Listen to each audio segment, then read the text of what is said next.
Jebol dinding WC, 15 tahanan Polsek Kota Samarinda kabur.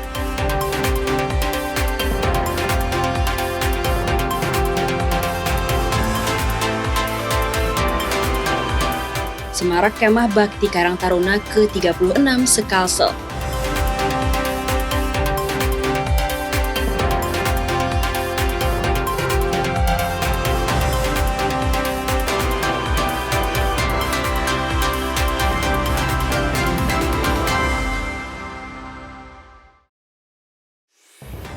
Halo, selamat pagi saudara. Senang kembali berjumpa dengan Anda di Kompas Kalsel hari ini, Selasa 21 Oktober 2025.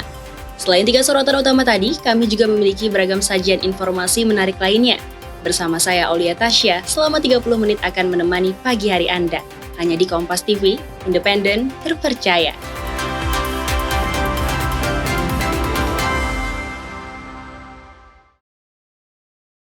Mengawali informasi di program Kompas Kalsel pagi hari ini saudara, sebanyak 15 tahanan Polsek Kota Samarinda, Kalimantan Timur kabur. Para pelaku menjebol dinding WC menggunakan besi dan paku. 15 tahanan Polsek Kota Samarinda kabur dengan cara menjebol dinding WC di sel tahanan. Peristiwa tersebut terjadi pada Minggu siang sekitar pukul 2 WITA. Ke-15 tahanan kabur dengan membuat lubang dinding berdiameter 40 cm menggunakan besi jemuran dan paku selama 3 hari sejak hari Jumat. Para tahanan yang kabur diantaranya terlibat kasus pencurian motor, pencurian dengan pemberatan, penggelapan, dan pelaku asusila.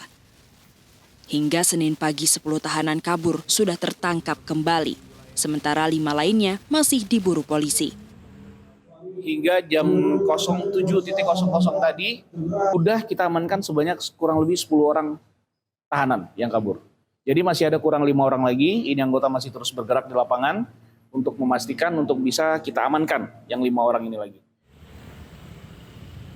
Para tahanan kabur yang berhasil ditangkap kini dipindahkan ke tahanan Polresta Samarinda untuk memastikan keamanan yang lebih ketat. Rijal Mustafa, Jasmine Jafar, Kompas TV Samarinda, Kalimantan Timur. Saudara, dampak hujan lebat longsor terjadi di kawasan Batu Butok, RT 60 Kelurahan Muara Rapak, Kecamatan Balikpapan Utara. Akibatnya, 2 rumah ambruk dan 2 korban meninggal dunia. Akibat hujan lebat yang sebabkan longsor, 2 rumah di kawasan RT 60 Batu Butok, Kelurahan Muara Rapak, Kecamatan Balikpapan Utara, roboh sekitar jam 1.30 WITA dini hari. Dalam peristiwa ini, akibatkan 2 orang meninggal karena tidak sempat menyelamatkan diri. Sementara 3 korban lain alami luka-luka dan masih dirawat secara intensif. 1.30, kondisi hujan deras, warga Pak RT itu melaporkan kondisi pergerakan tanah, terjadinya longsor, ambruk, 2 rumah, 1 tidak dihuni. Pasca kejadian, pihak Kelurahan Muara Rapak imbau masyarakat untuk lebih waspada terhadap pergerakan tanah. Iskandar Amir, Kompas TV Balikpapan, Kalimantan Timur. Saudara, kita beralih ke informasi dari Kalimantan Selatan. Car Free Day di Jalan Jenderal Sudirman Banjarmasin tidak hanya berfungsi sebagai ruang publik untuk berolahraga dan rekreasi pagi, namun juga dijadikan sebagai lokasi strategis Direktorat Reserse Kriminal Khusus Polda Kalsel menjual beras SPHP ke warga dengan harga terjangkau lewat program Gerakan Pangan Murah. Tak hanya untuk berolahraga atau jalan-jalan pagi, Car Free Day di Jalan Jenderal Sudirman Banjarmasin juga jadi tempat warga mendapatkan beras SPHP lewat Gerakan Pangan Murah yang didistribusikan Direktorat Reserse Kriminal Khusus Polda Kalsel bekerja sama dengan Bulog lewat koperasi polisi. Di tengah aktivitas pagi di Car Free Day, warga langsung mengantre saat melihat beras dijual dengan harga terjangkau. Menurut warga, kegiatan seperti ini sangat membantu di saat warga memerlukan beras medium berkualitas. Tadi dadakan, gak ada rencananya jalan-jalan, sekalinya ada standnya ini tadi. Dengan adanya Gerakan Pangan Murah ini terbantu lah, Bu? Oh iya, kayaknya peminatnya banyak juga, rame tadi. Lebih murah atau bagaimana, Bu? Iya, jauh banget, jauh lebih murah daripada di pasar.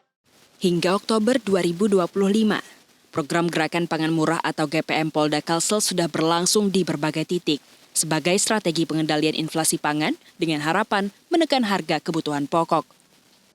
Kita membantu penyaluran beras SPHP agar masyarakat mendapatkan beras bermutu dengan harga murah. Ya, beras medium bermutu dengan harga murah. Untuk kegiatan Car Free Day hari ini yang di seputaran Masjid Sabilal ini adalah kegiatan kita yang kelima. Ya, jadi hari-hari lainnya kita mendistribusikan melalui koperasi-koperasi yang ada di wilayah Banjarmasin dan Banjarbaru. Dalam setiap pelaksanaannya, Ditreskrimsus menyediakan 6 hingga 8 ton beras. Selain itu juga tersedia minyak goreng dan gula pasir dengan harga murah.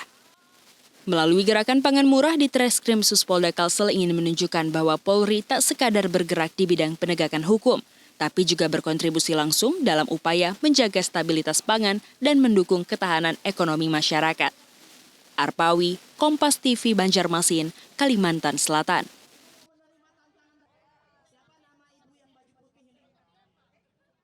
Usai jeda saudara, kami akan kembali dengan informasi lain, di antaranya Semarak Kemah Bakti Karang Taruna ke-36 se-Kalsel.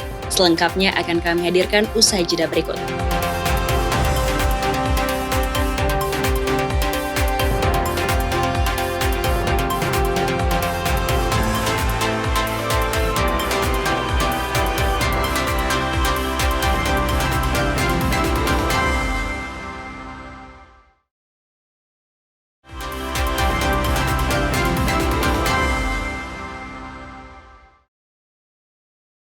Terima kasih saudara, Anda masih bersama kami di Kompas Kalsel.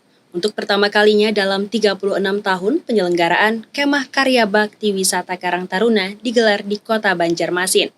Kegiatan yang diisi dengan berbagai aksi sosial ini diikuti lebih dari 3.000 peserta dari seluruh kabupaten dan kota di Kalimantan Selatan.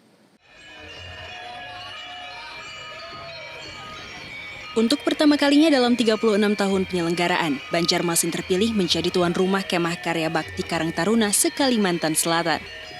Dengan jumlah peserta mencapai 3.161 orang, pembukaan diawali tari baksa kembang sebagai tanda penyambutan tamu kehormatan khas Kalimantan Selatan. Momentum ini diharapkan menjadi ajang untuk memperkenalkan budaya khas Banjarmasin kepada peserta Karang Taruna dari berbagai daerah di Kalsel. Kami bisa melaksanakan Kemah Bakti Wisata di 36 tahun. Jadi ini momen sejarah bagi kami sebagai pelaksana Kemah Bakti Wisata Karang Taruna Provinsi Kalimantan Selatan yang pertama kali. Dalam kegiatan ini ada beberapa agenda. Jadi ada bakti sosial tadi di Kuba Besiri, kemudian ada susur sungai yang kita fokuskan untuk mengenalkan budaya Banjarmasin, kemudian hasil usaha ekonomi produktif Karang Taruna, kemudian ada kunjungan di Banjarmasin Recycle Center. Ketua Karang Taruna Provinsi Kalimantan Selatan mengharapkan kegiatan ini dapat menjadi momentum bagi Karang Taruna untuk terus berkarya dan berkontribusi bagi masyarakat. Ya baik, terima kasih. Jadi alhamdulillah hari ini kita pembukaan Kemah Karya Bakti Wisata Karang Taruna ke-36 se-Kalimantan Selatan tahun 2025. Kita bersyukur sekali alhamdulillah bahwa eksistensi Karang Taruna melalui Kemah Karya Bakti Wisata ini terus kita wujudkan sebagai upaya untuk meningkatkan kualitas Karang Taruna melalui kegiatan-kegiatan positif di Kemah Bakti. Kami berharap bahwa kegiatan ini menjadi momentum untuk menjadi spirit penyemangat kawan-kawan Karang Taruna Kalimantan Selatan untuk terus berkiprah, memajukan kesejahteraan di masyarakat, untuk terus mengembangkan usaha-usaha ekonomi produktif dan usaha-usaha positif lainnya yang bertujuan untuk mengembangkan kesejahteraan masyarakat melalui kegiatan Karang Taruna. Selama 3 hari penyelenggaraan, berbagai agenda dilaksanakan, mulai dari susur sungai hingga bakti sosial di kawasan Kubah Basiri. Kegiatan ini diharapkan dapat mendorong peran Karang Taruna dalam meningkatkan kesejahteraan masyarakat di berbagai bidang. Saidah Aisyah, Kompas TV, Banjarmasin, Kalimantan Selatan. Kemah Bakti Wisata Karang Taruna ke-36 se-Kalimantan Selatan menjadi ajang kebersamaan dan ajang unjuk kreativitas antar daerah. Berbagai penampilan bernilai budaya yang menunjukkan kekayaan dan keberagaman daerah di Kalsel ditampilkan. Berbagai ciri khas daerah ditampilkan dalam lomba karnaval di ajang Kemah Karang Taruna ke-36 se-Kalimantan Selatan. Kegiatan ini menjadi wadah kreativitas anggota Karang Taruna, silaturahmi untuk meningkatkan solidaritas sekaligus promosi atau pengenalan budaya antar daerah di Kalsel. Para peserta Kemah Bakti Karang Taruna pun sangat antusias menunjukkan berbagai ciri khas asal daerah mereka. Salah satunya kontingen asal Kabupaten Hulu Sungai Selatan yang menampilkan konsep suku pedalaman Dayak Pegunungan Meratus. Kita mengambil konsep tentang daerah pedalaman di suku pedalaman Dayak Pegunungan Meratus, bahwa ini adalah konsep tentang aroh ganal, yang mana ritual tersebut ini disajikan dalam bentuk karnaval. Selain itu, kontingen Kabupaten Balangan yang hadir dengan sekitar 1.612 peserta yang mengusung tema Bhinneka Tunggal Ika menunjukkan keindahan dalam keberagaman budaya dan suku dalam satu kabupaten. Karena kita lihat di daerah kita di Kabupaten Balangan itu banyak suku-suku dan budaya-budaya yang berbeda-beda tercampur dalam satu daerah, yaitu daerah Kabupaten Balangan. Kemah Bakti Wisata Karang Taruna seperti ini diharapkan berkelanjutan sebagai ajang mempererat persaudaraan dan menumbuhkan rasa cinta terhadap budaya serta daerah sendiri. Saidah Aisyah, Kompas TV, Banjarmasin, Kalimantan Selatan. Sementara itu, Saudara, penerbangan internasional perdana Banjarmasin Kuala Lumpur telah berjalan. Rute ini buka peluang kunjungan wisatawan dan investasi bagi Kalimantan Selatan. Sejumlah wisata prioritas pun disiapkan. Senin pagi, penerbangan internasional pertama di Kalimantan Selatan dibuka dengan rute Banjarmasin Kuala Lumpur, Malaysia. Koneksi internasional ini dimanfaatkan pemerintah provinsi untuk meningkatkan ekonomi daerah dengan memaksimalkan potensi kunjungan wisatawan maupun perdagangan. Sejumlah wisata prioritas di Kalsel disiapkan untuk menarik minat kunjungan wisatawan, diantaranya wisata religi di Martapura, Pasar Terapung, Loksado, hingga wisata Kerbau Rawa. Ini bisa bermanfaat untuk masyarakat juga, terlebih dalam perekonomian dan pariwisata juga, dan memudahkan bagi yang ingin bepergian ke Kuala Lumpur, tidak harus ke Jakarta atau Surabaya atau tempat lainnya, langsung direct dari sini ke Kuala Lumpur. Kemudian ini bisa semakin membuat Kalimantan Selatan maju. Pada penerbangan pertama, antusias penumpang dinilai baik. Dilihat dari jumlah keterisian penumpang yang mencapai 100%, yakni 180 penumpang. Load factor kalau daripada Banjarmasin kepada Kuala Lumpur, alhamdulillah, mostly about 95 to 100%. Ya. Yang datang daripada Kuala Lumpur ke sini, kita average dalam 50%. Dan itu kita tengok angkanya meningkat. Saya ingat ini satu potensi yang besar. Sementara seorang penumpang asal Banjarmasin, Yohanes, mengaku menyambut baik adanya penerbangan internasional pertama. Ia sengaja membeli tiket sejak bulan terakhir untuk dapat merasakan pengalaman terbang langsung ke luar negeri dari Banua. Oh ya, kita sih saya pribadi sih sangat menyambut dengan gembira ya, karena emang dari dulu kita udah nunggu-nunggu banget kapan nih Banjarmasin ada internasional flight-nya kan. Nah, jadi pas udah dari tempo hari ada beritanya, ya udah kita langsung cari info tiket lah. Ya kita ngarepin ke depannya bisa tambah banyak opsinya ya, bisa ke Singapura atau Jepang yang lebih jauh ya. Berangkat bersama keluarga, Yohanes berharap ke depannya semakin banyak pilihan penerbangan internasional. Nabila Cheva, Kompas TV Banjarbaru, Kalimantan Selatan. Saudara, Manchester United bungkam Liverpool 2-1. Informasi selengkapnya akan kami hadirkan usai jeda berikut. Tetap bersama kami.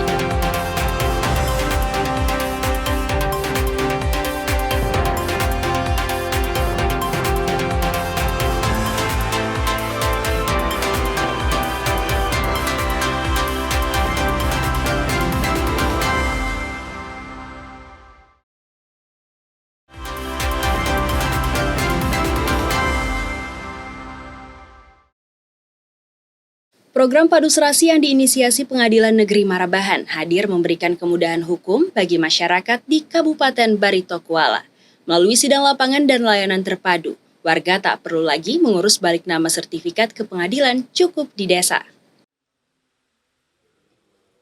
Proses balik nama sertifikat tanah eks-transmigrasi kini tak lagi serumit dulu. Program Padu Serasi adalah singkatan dari Pelayanan Terpadu Penyelesaian Masalah Sertifikat Tanah Eks-Transmigrasi.